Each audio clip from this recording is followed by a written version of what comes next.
আপনি কি পাথর খান? হাত ঠিকই শুনছেন। এই যে পাথরগুলো দেখছেন, এইগুলি আগুনে পুড়ে তৈরি হয় সেই চুন, যেটা কেউ পান খাওয়ার সময় মুখে দেন, আবার কেউ ব্যবহার করেন বিভিন্ন কাজে। আর আজ আমরা চলে এসেছি এমন এক গ্রামে যেখানে চুন তৈরি হয় বাড়ির উঠানে। গ্রামটির নাম বাকাইল। ব্রাহ্মণবাড়িয়াকে বলা হয় গ্যাসের জেলা। আর এই বাকাইল যেন সেই গ্যাসেরই একেবারে ঘরের পাশের গল্প।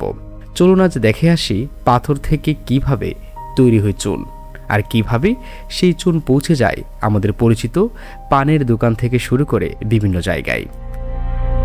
বাকাইল ব্রাহ্মণবাড়ির একটি পরিচিত গ্রাম। এখানে গেলে অন্যরকম এক দৃশ্য চোখে পড়ে।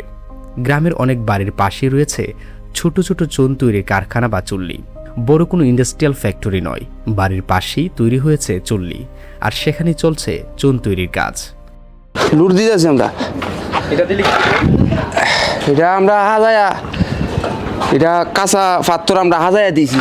এটারে কিছুক্ষণ পরে এটা ফাঁকলে আবার এটার আগুন আবার এটা এনে দেবো। আপনার একটা হলো হাইবার সোন, সাদা সোন, ফানের সোন। আর একটা হইলো তোমার ফাউটার, এটা হলো তোমার ফুসকিনির মধ্যে দেয়। আর একটা চক্কর সাদা, এটা ওয়ালও দেয়। এই চুলায় কোনো দুর্ঘটনা করছেন এমন? না, কেউ আগুনে পুড়ে ডুবে গেছে এরকম হয়েছে? এইগুলো হয়েছে না। আমরা আছি ব্রাহ্মণবাড়িয়া জেলার মুদলিশপুর ইউনিয়নের বাকাইল গ্রামে। আর এই বাকাইল গ্রাম বিভিন্ন দিক থেকে সে অনেক জনপ্রিয় এবং অনেক সমালোচিত।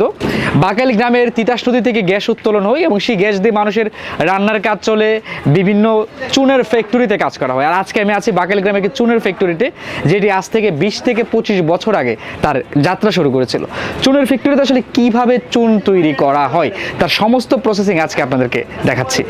এই যে আমরা যে চুলার পাশে আছে, এখানে পাথরকে আগুনে দিয়ে সেটি 15 থেকে 20 দিন, কখনো 1 মাস সময় লাগে, সেই পাথর গলে গিয়ে চুন তৈরি হয়। আর সেই চুন কেউ খায়, কেউ দেওয়ালে ব্যবহার করে, কিংবা কেউ পুকুরে তার মাছের জন্য ব্যবহার করে থাকে। তো বন্ধুরা, আজকের মতো এতটুকুই। আপনি যদি কখনো বাকাইল আসেন, তাহলে রাস্তার পাশে এসব চুনের চুল্লি দেখে একবার হলো থেমে দাঁড়াবেন। ভিডিওটি ভালো লাগলে শেয়ার দিবেন। নিয়মিত এমন ভিডিও পেতে পেজটি ফলো দিয়ে সাথে থাকবেন। ধন্যবাদ।